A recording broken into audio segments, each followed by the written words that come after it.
Radio صدائے حریت جموں کشمیر سے سنیے خصوصی update. Jammu Kashmir mass movement نے کہا ہے کہ بھارت نے کورونا وائرس کے پھیلاؤ کو روکنے کے بہانے مقبوضہ علاقے میں نئی پابندیاں عائد کر دی ہیں، جس سے 80 لاکھ کشمیریوں کی زندگی اجیرن بن چکی ہے۔ دنیا کورونا وائرس کی وبا سے نبرد آزما ہے، لیکن بھارتی قابض فوج محاصروں اور تلاشی کی کارروائیوں کے دوران نوجوانوں کو چن چن کر قتل کر کے عسکریت پسند قرار دے رہی ہے۔ انہوں نے جیلوں میں ہزاروں کشمیریوں کی مسلسل نظر بندی پر تشویش کا اظہار کیا۔ اسلامی تنظیم آزادی نے بھارت اور پاکستان پر زور دیا ہے کہ وہ اولین فرصت میں تنازع کشمیر کو حل کریں، باقی مسائل خود بخود حل ہو جائیں گے۔ دریاسنا بھارت میں کورونا وائرس کے باعث ہونے والی ہلاکتوں کی تعداد میں مسلسل اضافہ ہو رہا ہے اور گزشتہ روز 5ویں دن بھی 2812 ہلاکتیں اور 3.5 لاکھ نئے کیسز رپورٹ ہوئے۔ امریکہ میں قائم ایک تنظیم جسٹس فار آل سمیت آزاد ذرائع نے بھارت میں کورونا وبا سے ہونے والی ہلاکتوں کی اصل تعداد 10,000 یومیہ سے زائد قرار دی ہے۔ ادھر بھارتی عوام نے مودی حکومت کی طرف سے کورونا وائرس سے نمٹنے میں حکومتی ناکامی پر ٹویٹر انتظامیہ سے تنقیدی پوسٹیں ہٹانے کی درخواست پر شدید غم و غصے کا اظہار کیا ہے۔ اسٹاک ہوم انٹرنیشنل پیس انسٹی ٹیوٹ کی طرف سے شائع کردہ اعداد و شمار میں انکشاف ہوا ہے کہ کورونا وبا کی تباہی کے باوجود بھارت فوجی اخراجات میں مسلسل اضافہ کر رہا ہے اور دنیا میں سب سے زیادہ فوجی اخراجات کرنے والا تیسرا بڑا ملک ہے۔ ادھر لداخ کے علاقے سیاچن میں برفانی تودہ گرنے سے 2 بھارتی فوجی ہلاک ہو گئے ہیں، جبکہ ضلع رامبن میں ایک 28 سالہ بھارتی فوجی نے اپنی سروس رائفل سے خود کو گولی مار کر خودکشی کر لی۔ اپڈیٹ ختم ہوا۔ نریندر مودی کی فسطائی بھارتی حکومت کورونا وائرس کی دوسری لہر سے نمٹنے میں ناکام رہی ہے، کیونکہ بھارت میں کورونا وائرس کی سنگین صورتحال ہے اور صرف گزشتہ 24 گھنٹے کے دوران 3,52,991 کیسز سامنے آئے ہیں اور 2,812 افراد ہلاک ہو گئے ہیں۔ سیاسی ماہرین اور تجزیہ کاروں نے اپنے انٹرویوز میں کہا کہ کورونا کے مریضوں کو ہسپتالوں میں جگہ نہیں مل رہی اور آکسیجن کی خاص طور پر شدید کمی ہے۔ کورونا کی سونامی کے دوران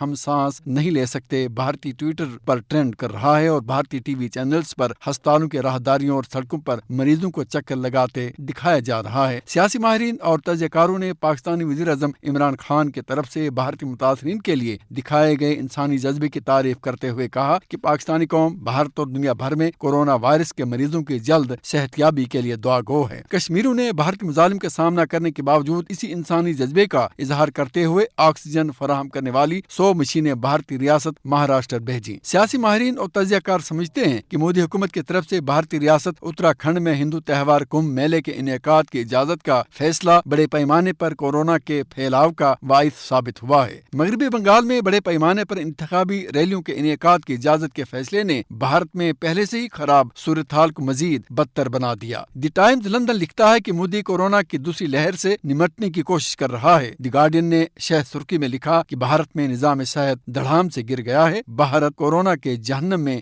گرتا جا رہا ہے، تبصرہ ختم ہوا۔